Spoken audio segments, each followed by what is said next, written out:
It's a beautiful afternoon, and I bid you warmly welcome to the studios of Holy TV Laro. My name is Femi Afolabi. Once again, it's time for newspaper review and analysis, and my guest is here seated already, Mr. Adeyemi. The man I called Baba Agbalagba is a veteran journalist, he's a publisher, a very senior colleague at that, and a public affairs analyst. You're welcome here. Thank you, Femi. Great to be here again. You're looking good. Okay. To God be the glory. Let me say congratulations for the wedding of your son last week. Well, thank you. Thank you so much. Well, all the same, it's always, the God factor is always there. Yeah. We just thank God for His mercies. Well, we thank God, and I pray that the new couple will enjoy the blessing of the Almighty. Amen. Amen. The program, as it were, is to review and analyze the trending issue, what is happening around us, and the news story that continues to get tractions in the international community, and of course in Nigeria, is the ongoing tension in the Gulf region. I'm talking about the Iran, United States, Israeli conflict that is ongoing, and Nigeria is already, as a component of the international, of the world, is already getting some feel of what is happening there. I start with the front page of Punch newspaper. Punch newspaper said, U.S. alerts citizens in Nigeria as Shiites protest rocks Lagos. Shiites protest rock Lagos. U.S. alerts citizens in Nigeria. About 48 hours into this crisis, very many things are already happening across the world, and Nigeria already feeling the heat. 2 days ago, we had protests in Kano, we had protests in Niger State, and Nigeria, Lagos State has already recorded its own protest of Shiite members protesting the assassination of Ayatollah Khamenei. So what should government be doing now? Well, to start with, government should be working and strategizing at all times, because this is a well-connected world, in the sense that whatever happens in one village in Vietnam or even Afghanistan, and it's a global world, it will also have its reverberations around here, especially if it comes to things like war. However, I want to say that these Oyinbos are amazing to me now, in the sense that they want to take us back to the era of might is right. USA and Israel attacking Iran, Russia attacking Ukraine, and of course China is also threatening to enter into Taiwan. It all makes it such that I wonder that, like you were saying outside of here, has diplomacy failed? Such that we cannot sit around the table and resolve our differences. And you see, it's a pity that some of these advanced nations, the characters managing their affairs, they are somewhat they have their own, let me put it that they are, in a world of theirs, they do not think of the other people all over the world and in positions that are not as advantageous as theirs. People are suffering. Each time I watch the television, and of course I see women and children suffering from the pangs of war. It touches me, it pains me. Now, going back to the Shiites protests, it happened. This is not the first time that Shiites will protest relating to religious matters. Some of them believe that Ayatollah Ali Khomeini is or was the supreme leader. Now they are bringing that here. They are raising the tension. The tension is already high up as we talk, economically, and in so many other areas. See what is happening to the oil, to the oil prices, I mean. And I was reading, it said that when crude oil prices go up, refined products also follow same. So we are likely to have the reverberations hitting us hard here. In fact, already Dangote has alerted, has issued statement that yes, has increased his PMS. So we are proposing, or we are looking at a proposal of 1,000 naira per liter. So those of us who are here in Ilaro, we are suffering from decisions or indecisions of some people in the United States or in Israel or anywhere for that matter, even in Iran. Because for the people, for America to carry out the strike, there had been backstories. America says they are developing ballistic missiles or nuclear weapons. As if America do not have nuclear weapons, or they do not have such and so, of course, America has been said to be the policeman of the world. So all these things affect us indirectly, and that's why our own leaders here, they just will need to think out of the box. How do they protect us? In what manner? And they have to also carry us along. How do they protect us that we can carry on with our own lives? Even if there's going to be destructions, it wouldn't be something that will that will take us out of the flow that we are already enjoying. I was discussing with someone yesterday, and to the effect that now that the global cost of a barrel of oil is increasing, they are projecting or prospecting into maybe $100 per barrel. Yes. Whereas the current budget, the 2026 budget, was predicated upon 73 naira. Yes, it is $73. Now government will earn more.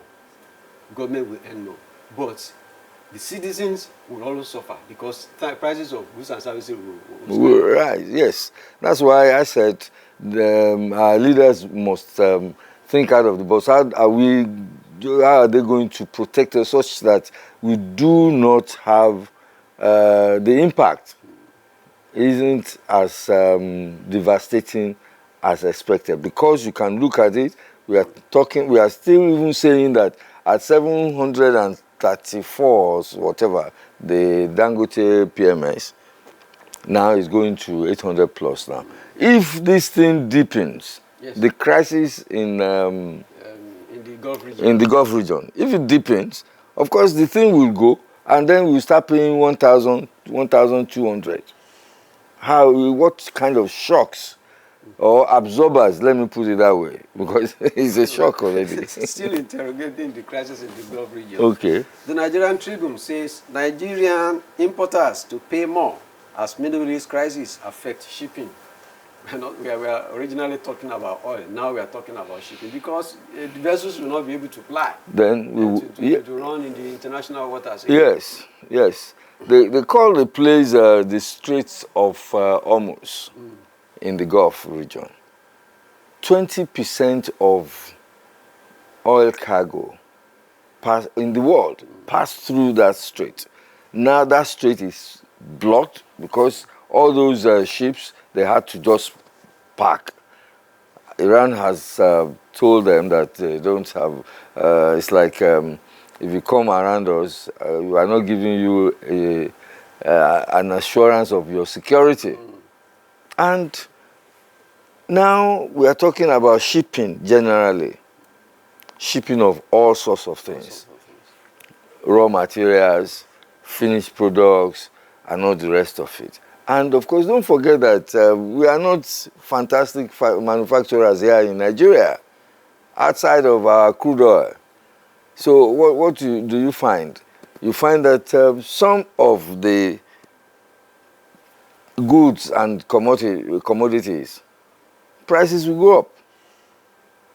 I can only imagine, as we are trying to imagine what is going to be for the economy of Nigeria. Look at what is going to happen globally, because as we speak, many international travels via the air many airports have shut down. Yes. No flight is going, especially in the Middle East. In the Middle East. So, I don't know. We just pray that common sense prevail. Exactly. So let's move away from the Gulf region and come back home. National Police Council approves Disu's appointment as IGP. That is on the front page of Nigerian Tribune. National Police Council approves Disu's appointment as IGP. Are you surprised? I'm not. But of course, constitutionally, they are supposed to do approve the appointment. The president appoints, they approve it, and then, of course, maybe take to the Senate. Why I asked that question, are you surprised? Because, since Disu's name was mentioned as acting Inspector General of Police, there has been a lot of rumor, a lot of write-offs, a lot of social media campaign that even at that, he has over about 29 seniors in front of him.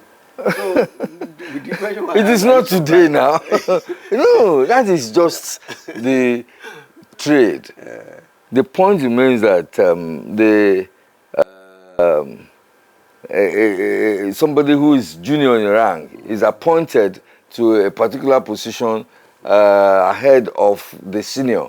Of course, the senior resigns. Or, I don't know, maybe if he decides to stay back, then of course, in fact, it doesn't work. The moment I mean, this is a uniformed and disciplined profession. Yeah. So I think it is just good. And I want to say that what people talk about Asiwaju, their president, about paying back is something that people should emulate. Egbetokun and Disu had worked with him in Lagos. And then, of course, beyond that, they are fine officers. And, of course, they have what it takes to earn what the positions, as it were. So, Disu had performed creditably well. And same thing, Egbetokun, before the appointment into the office. That's what I'm saying. So I think it is good that the president is paying him back, and then, of course, the fact remains that he will do the job. But I would just want him to start thinking about, okay, how do we, when he came in, he talked about he's going to stamp out impunity and the rest of it. Our police force just needs to be rejigged. From even the uniform to attitudes to operational efficiency, such that we can really enjoy the services of the of the Okay, we move security. forward, and this is another economic story, though it's a minor story on the front page of the Punch newspaper. It says, revised executive order, federal government adjusts oil revenue remittance framework.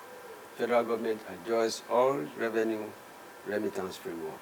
The Minister of Finance and Coordinating Minister of the Economy is heading a presidential committee to look into the Order 9, which mandated NNPC to remit all revenue into the federation account rather than holding 30% back for their logistics and some other things. Okay. And this committee is now to look at the existing contracts before the order and the existing collaboration between NSPC and, of course, the international community, so as not to derail what was on ground before. Well, I think it has always been that the NNPCL have always had this joint venture partners, and it is like they work together, they explore together, and then, of course, whatever comes out of it, they share. However, I would rather say that there is no big deal about this. The step, the Executive Order 9 by the President is, I mean, is good. Let me put it that way. But in the meantime, there is the fact that they can just this committee that has just been set up, headed by the minister, could look into the contracts such that it will not disrupt the arrangement between NNPCL and, of course, their partners, joint partners, and all the rest of it, JV, such that, but the intent and what, what the executive order wants to do is accomplished.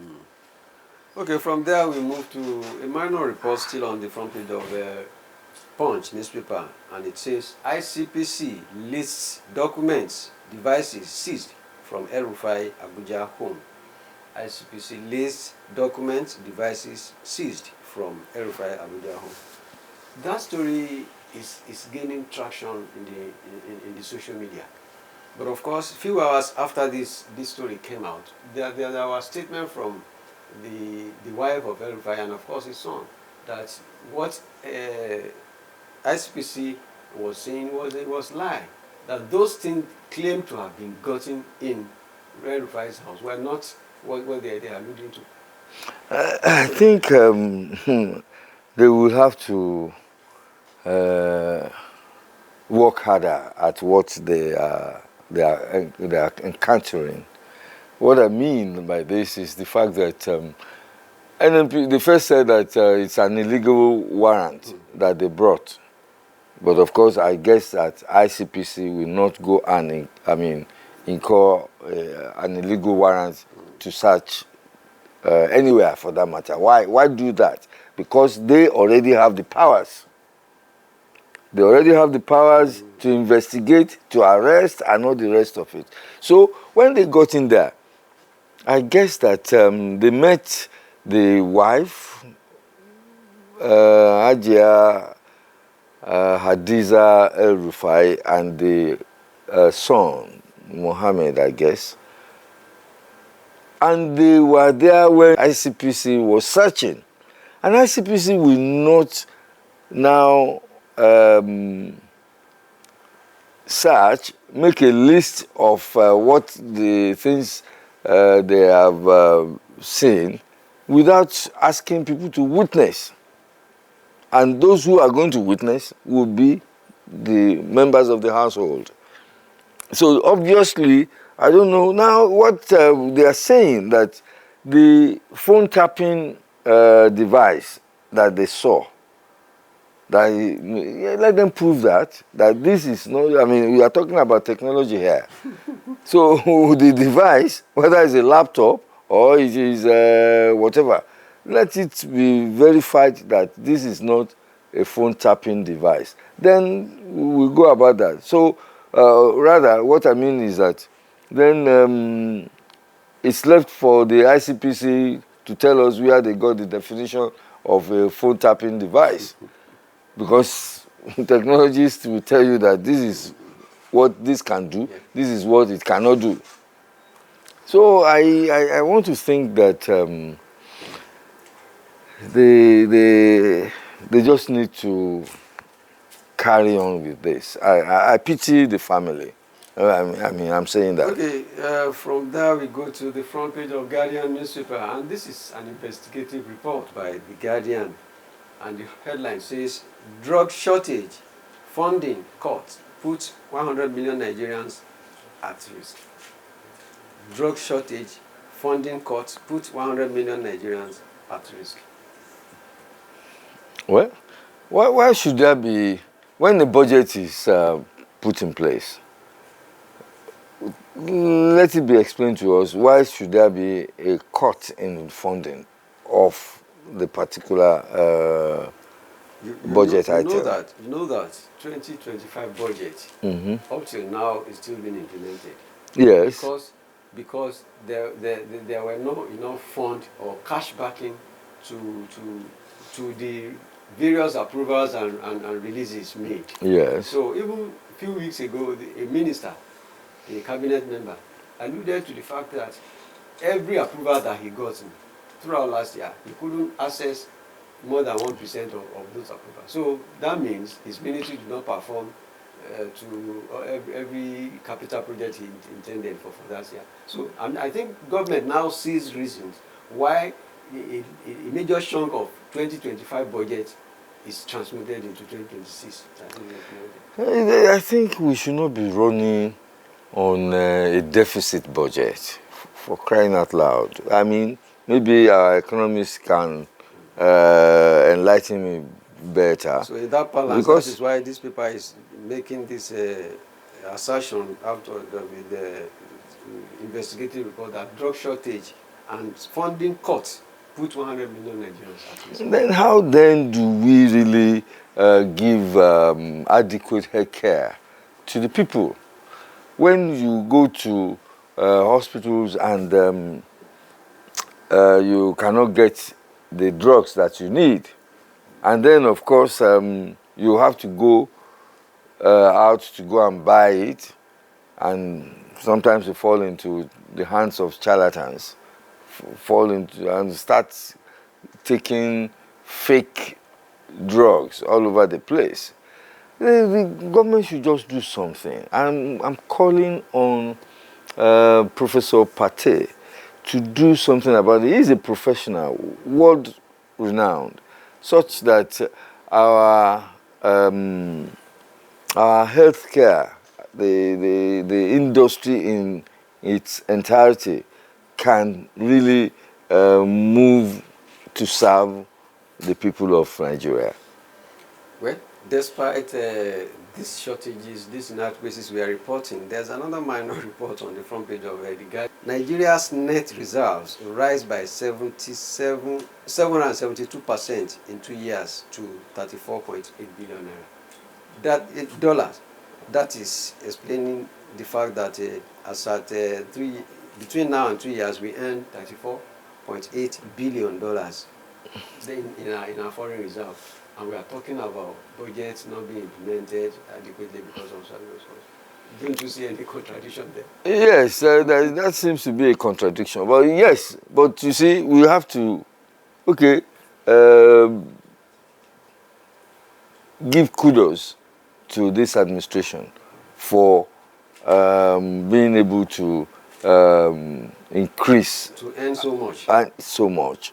Because this is the same foreign reserves that was depleted to something like 10 billion naira, something, dollars rather, not too long ago.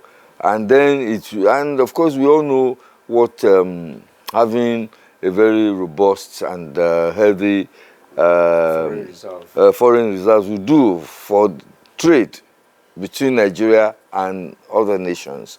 So what we just need to do is that we should see the impact. Yes, we should see the impact such that we can get a good living out of being Nigerians. All right, that is the program today. We don't have much of politics. Maybe the crisis in the government. Yes, that has taken over Political stories. the headlines Yeah, and all the rest of it. That's true. decide. That's true. Because the crisis there will have political implications as well. So, so economic and the rest of them. Okay, thank you very much for finding time to be here again. Thank Mr. you Neas. too. Thank you. Like I usually say, I respect your opinion and they are very, very thoughtful. Well, That is one thing you thank gain. you. Thank you. Relate with somebody that is high in experience. That is the program this afternoon. We'll be back tomorrow with another episode. Good afternoon.